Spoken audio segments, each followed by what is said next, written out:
Hey. Welcome to the video. G'day mates, this is Norton Summit. Now, I've sort of missed a bunch here. Now I'm going to chase back on. There's a bit of pace there, so this is a bad tactic if you're in, let's say, in a race situation. Then this is bad where you have to close the gap at the start of a climb. So you can sort of see here the riders sort of thinned out, moving along. We move along decent pace. So I'll move up to get a sit.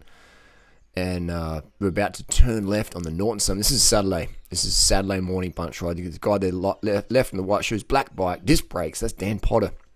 He's with a local phenom on the hills. Great guy, humble dude. Now, road cycling has a lot of clicky tosses, myself included, but Dan Potter is just a humble dude, rips legs off, and he's just a chill kid. So, and hopefully he stays that way. He's just a chill kid. So what I'm doing now is I'm sort of, I'm not pulling up alongside.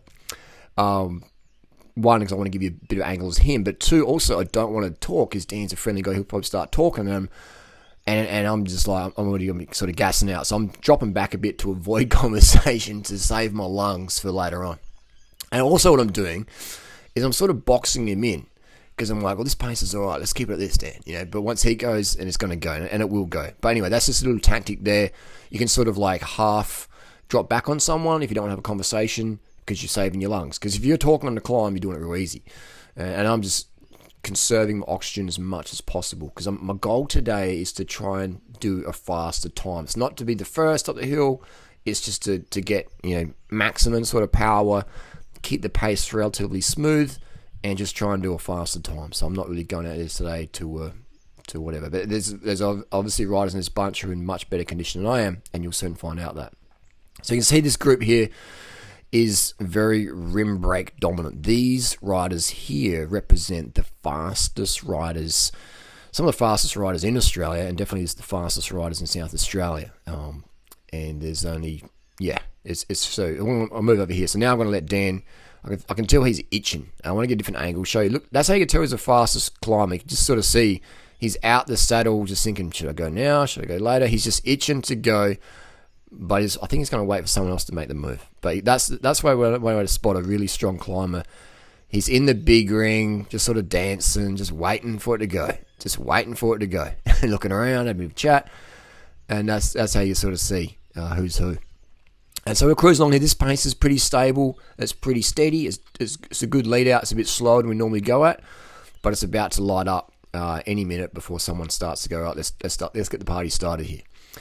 Bright rider here sees he's doing this is just a bit of friendly banter here. He's just saying, hold back, because everybody in this group knows that Dan with the white shoes is leaps and bounds ahead of us all. He basically just rides away from us when he wants to.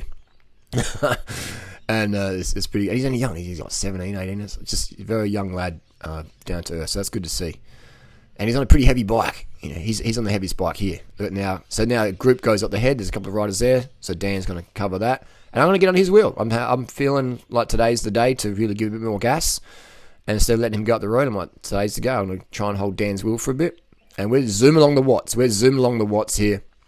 This rider in here, he's just been dropped, but he'll come back again. And now we're really motoring along. And now I'm starting to question my wisdom here. I'm thinking, Darley, you're almost 44. You haven't learned your lesson yet. You might want to just take it easy a bit on this climb because this watts is pretty amazing. So I'm going to let Dan ride off into the sunset, and I'm going to jump on this guy's wheel, whom I know is also in very good form. And I'm thinking if I can do around his time, I'll be pretty impressed today. So I'm just going to sit on this wheel here, and he's got a really good cadence. Look at that cadence: white shoes, white socks, tan wall tires, RCC cadence. Textbook durianrider cadence. We get a thumbs up, the approval there. It looks like you've got DT Swiss hubs. Been paying attention to the durianrider protocol. Good to see. And very strong rider as well. You can just see light upper body. He's all thighs, quads, and legs there. So I know if I can hold this guy's wheel today, then I'll be pretty stoked. I'm in this bunch. I've done the least amount of training. Now's all excuses coming up.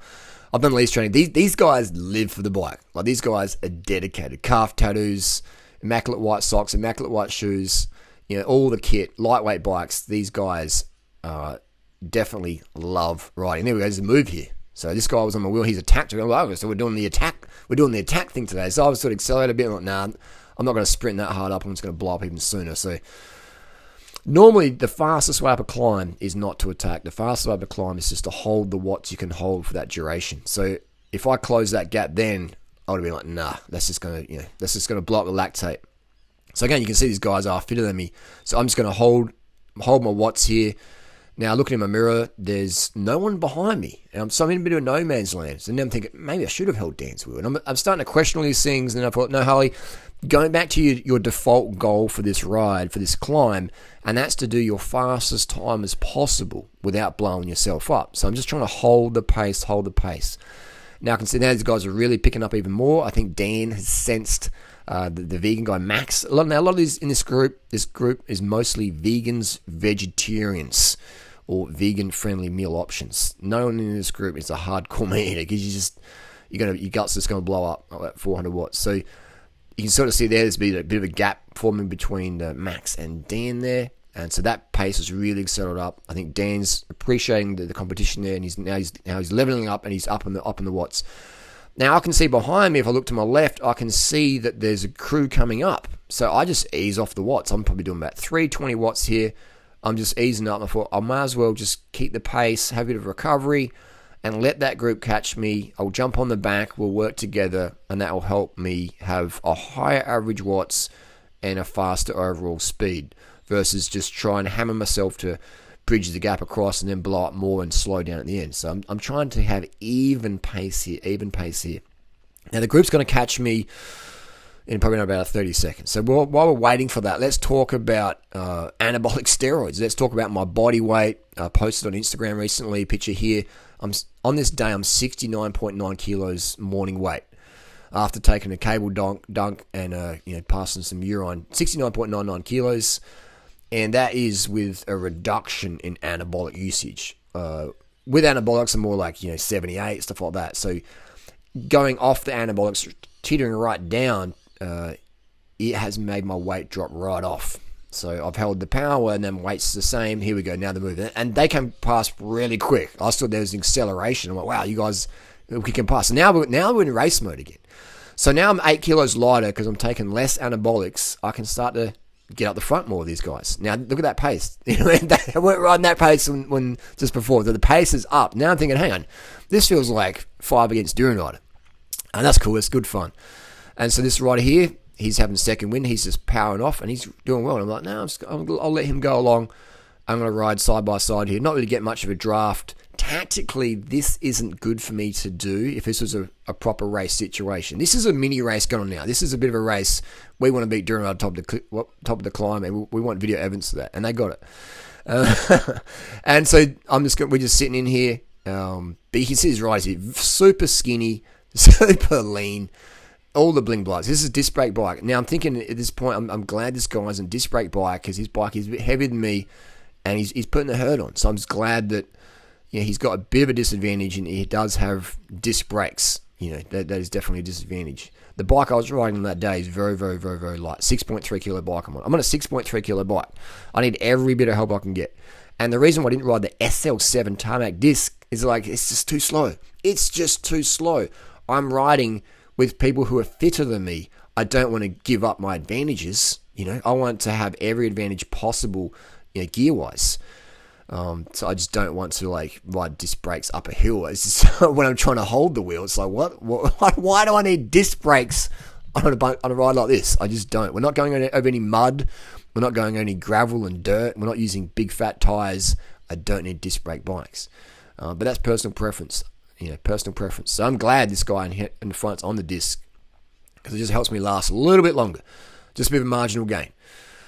So you can see here the rider up ahead, he's sort of started the pace, he's dropped his watts back a bit. So this was a bit of a Sergio ride, on and off.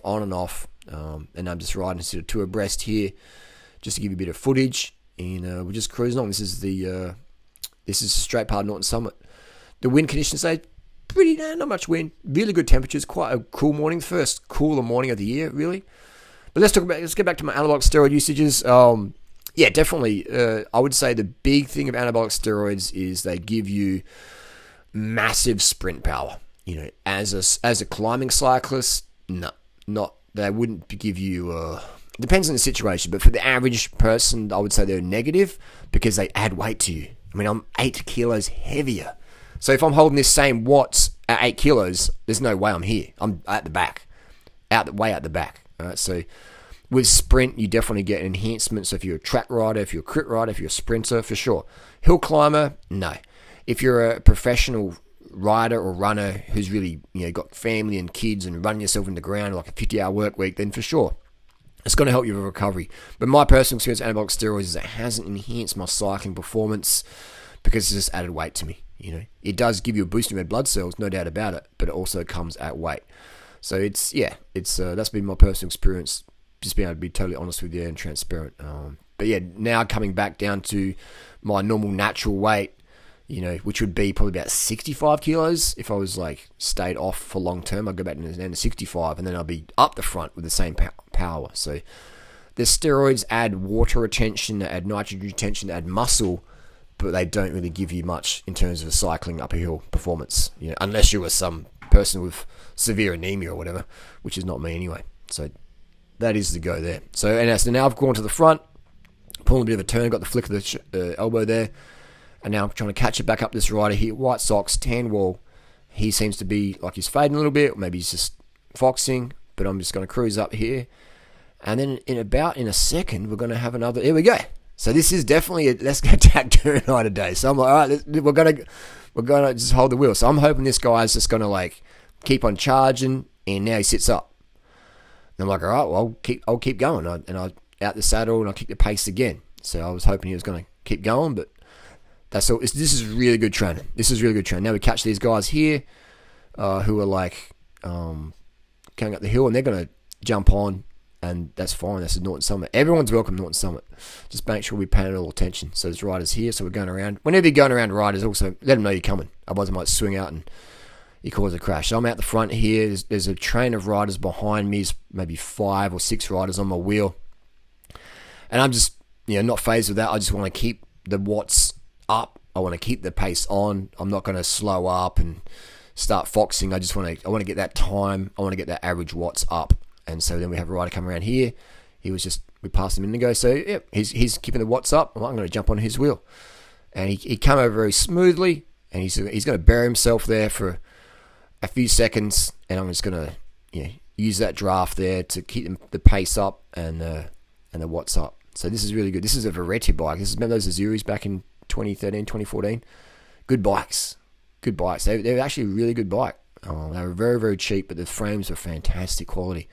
Not many of them around anymore. And there we go. There's another attack. And I'm just, So that guy there had been sitting on the whole way, which is fine and dandy, but there was just no way I was going to close that. I got out the saddle, my legs were starting to semi-cramp up from lack of this intensity, and that was it. So I'm just watching that rider right off into the sunset, and he's also quite a good rider.